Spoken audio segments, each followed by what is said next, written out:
Dearest Nicole Ayala, aaminin ko, hindi ako kagaya ng ibang tambalanista na kasama kayo ng 2 dekada. Ako kasi nakasama ko lang kayo ng 2 taon. Pero hindi ibig sabihin nun, hindi masyadong masakit sa akin yung paghihiwalay ninyo ni Chopper. Hindi ibig sabihin nun na nakamove on na ako. Ang lungkot-lungkot ko pa din.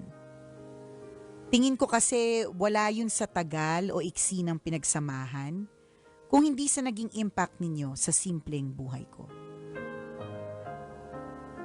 Una ko kayong napakinggan sa YouTube noong 2022. Matindi ang pinagdaraanan ko noon. I was suffering from anxiety. Alam niyo yung pakiramdam na parang gumuguho lahat sa paligid ko kahit hindi naman. Yung wala akong mahugot na dahilan para magpatuloy pa. Yung gigising ka ng malungkot, matutulog ng malungkot, at mananaginip ng malungkot. Yung buhay ko that time, puno ng lungkot. Nag-uumapaw. Walang pagsidlan. Nasa bahay ako noon nang aksidente kong ma-play yung isang video nyo sa YouTube. Grabe yung tawa ko. Authentic. Labas ngala-ngala, maiyak-iyak pa. Yung tawang masakit ang ribs mo pagkatapos. Panalo yung mga batuhan nyo ng jokes. Yung mga payo nyo na may halong kalokohan. Yung mga nakakakilig na kwentuhan gaya nung binasa mo yung love story nyo ni Joe Dick. Ang tamis ng ngiti ko habang pinapakinggan ko.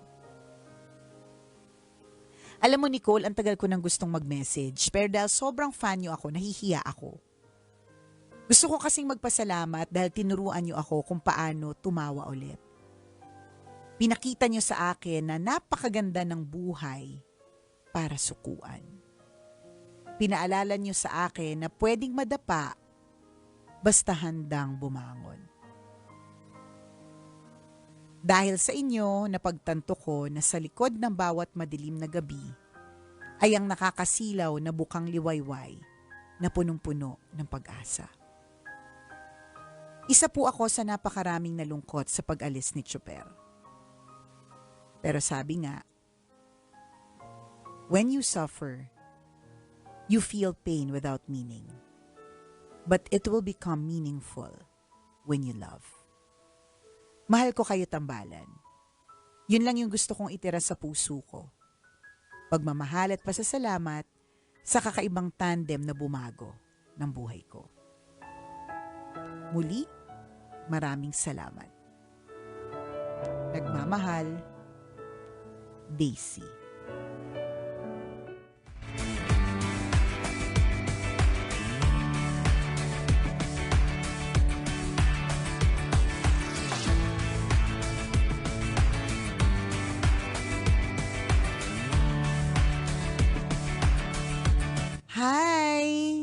Hi, Daisy. Ano na? Parang ang bigat, ano? Ang bigat eh. Oo. Tapos na-distract pa ako, dumaan yung ex ko, si Chris. Dumaan si Chopper. Nonchalant pa rin. Pakalat-kalat, walang pakalat. Pakalat-kalat, walang pakalam. Hindi, pero kahit naman kunyari, let's say, magkaroon ng tambalan 2.0 or tambalan in the next, not lifetime, in the next few years or whatever, ganon. Siguro yung pagtatampo ko sa pagiging nonchalant niya, hindi ko na yun mararamdaman. Mm-hmm. Kasi alam ko na one time, during a goodbye episode, he was able to express his love. Binuksan niya yung... Oo, binuksan niya yung puso niya sa napakaraming tao na hindi naman niya ginagawa. So, kung dumating man yung time na magkabalikan kami ulit, and I'm sure hindi naman magbabago yung pagiging iyaking ko at hindi rin magbabago yung pagiging nonchalant niya. At least yung pagiging nonchalant niya, wala nang kasamang sama ng loob on my part. Diba? Yun naman yung, I think kung titingnan ko na ngayon na medyo positive note yung paghiwalay, yun naman din yung gift na naibigay sa akin. Yung gift na, mahal naman pala ako nito, kahit nonchalant siya. Well, actually, isa sa mga ako nakita ko as an observer, 'di ba, parang binuksan din yung side mo na parang sabi ni Chris, part na daw ng DNA niya ang Nicole Yala. Na dati sumasama yung loob mo kasi parang feeling mo wala siyang pakialam. Feeling ko wala. Parang ako lang yung may pake. Alam mo yun, laging ganun. And for the longest time. And even until the end. Kasi until the end, hindi niya sinabi sa akin yung decision niya, di ba? Until the end. So parang yung pagiging nonchalant until the end. Pero hindi pala. Talagang sadyang you only meet a character like that once in your life. May kakilala ka bang mas nonchalant pa sa kanya? Parang wala din, Parang di ba? wala na. Parang kung tinanong ko sa'yo kung may kakilala ka ba nagsusuot ng ganito kalaking ribbon sa damit, parang wala din, di ba? So, hence, kaya kami kakaiba eh. Kaya ganun. Kaya whether it's 20 years, like the others, or 2 years, like itong si Daisy, di ba?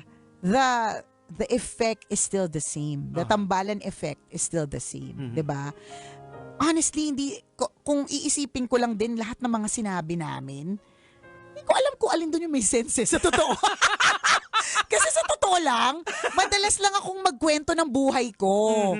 Madalas lang akong magkwento ng mga na-observe ko, ng mga mamarites ko, 'di ba? So, ano namang nakaka-inspire doon? Saan yung values? Saan yung values doon? Totoo, parang saan yung may valuing doon? Kasi bilang lumaki ako sa isang Catholic school for girls, iba yung definition ko of actually valuing something. Ibig sabihin, yung pag trinay mong ibigay yung value sa isang kwento, iba eh. Hindi yung mga kwento ko. Iba yung iba.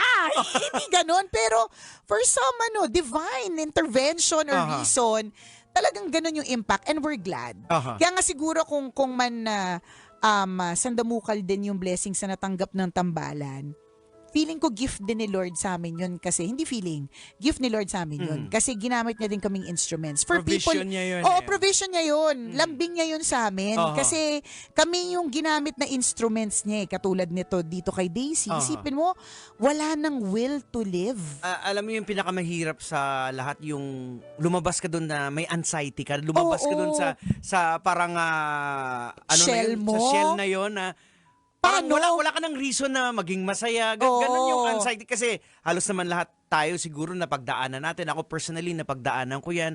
Yung umiiyak na lang bigla na hindi mo alam, na feeling mo mamamatay ka na. Correct, totoo. Tingnan mo yung sinabi niya, parang ramdam nating lahat. Gumising na malungkot, went through the day na malungkot, natulog na malungkot, nanaginip ng malungkot.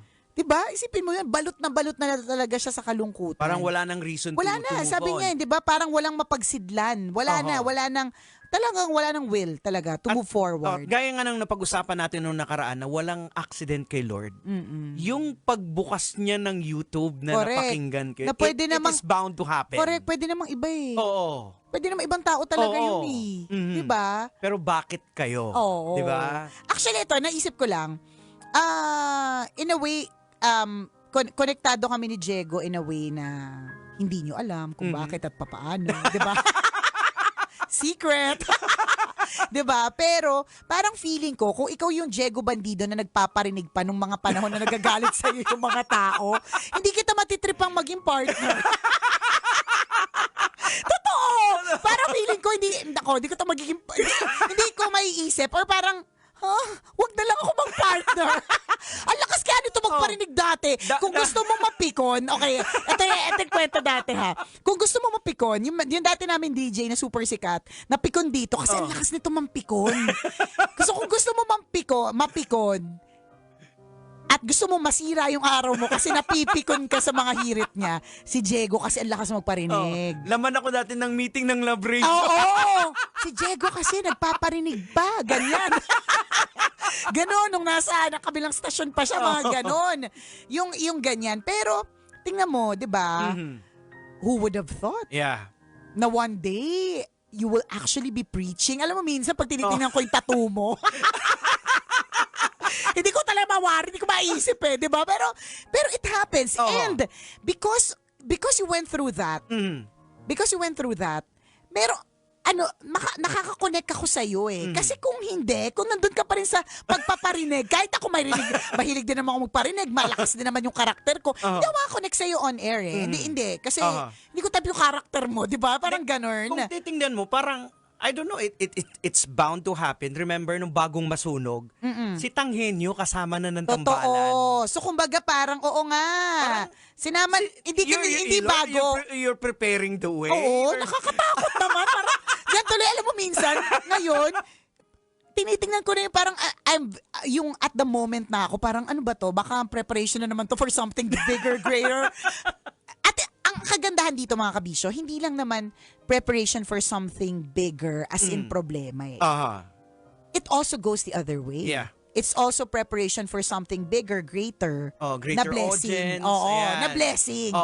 Diba? Yung ganon. So nothing comes by chance. Ayan. Everything has a purpose. Yeah. Even this. Ang dami namang nag-send ng message eh. Pero bakit particular for this week? Nadami yung kay Daisy.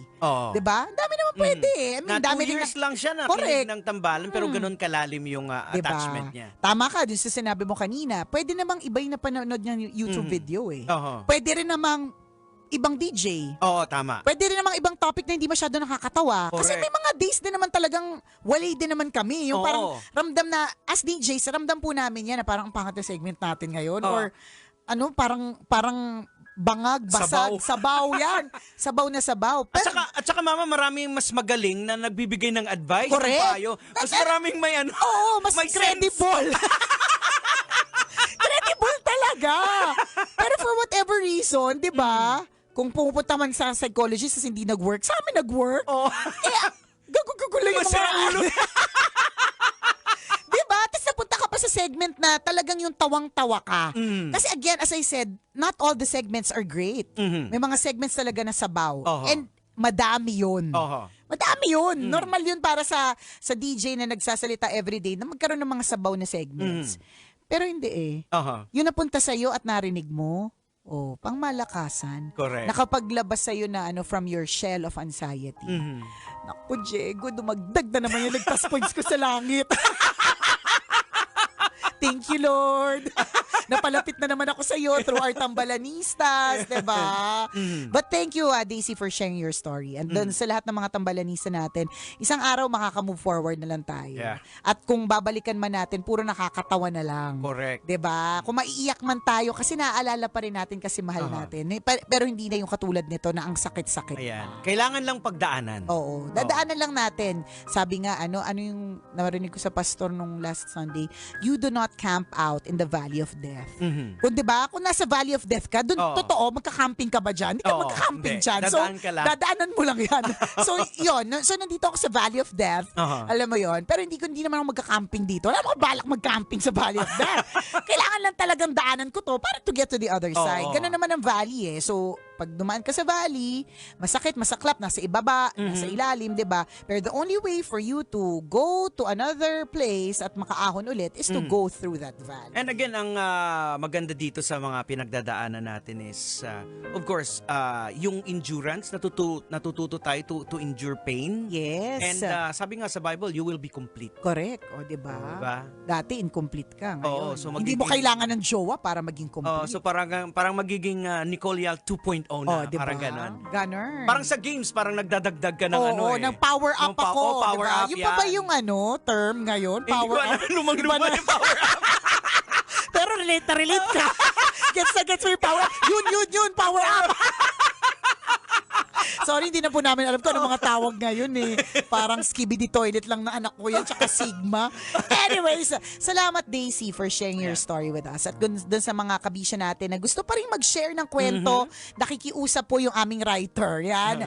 Email nyo po, mahiwagangburnaystory@gmail.com. Pwedeng kwentong tambalan kung di pa rin maubos-ubos at hindi pa rin tayo makamove on until next week. Pwedeng ibang kwento para makamove forward na din tayo. Kung ano man yan, please go ahead and email. Send your stories at mahiwagangburnaystory@gmail.com. Tandaan nyo po yung mga stories po ninyo will inspire others. Yes. At maging kami din po dito, natututo din po kami. Correct, 'di ba? Dun sa mga kwentong yan. Ayan. Salamat. Alright. So hanggang dito na lang po kami. Muli, ako po ang kumikinang na ulo, Diego Bandido. Pag may buhok, hindi po ako yan. At ako naman ang kumikinang ina mo na si Nicole Yala na nagsasabing kailangan nating tanggapin.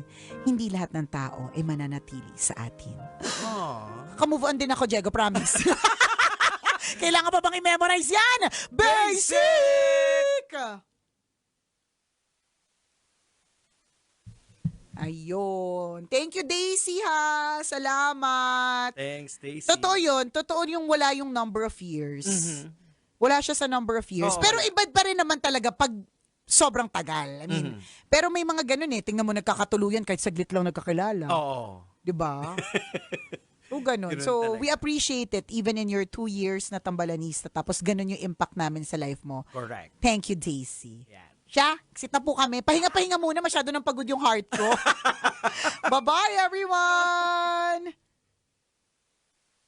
Kailangan pa bang i-memorize yan? Love Radio.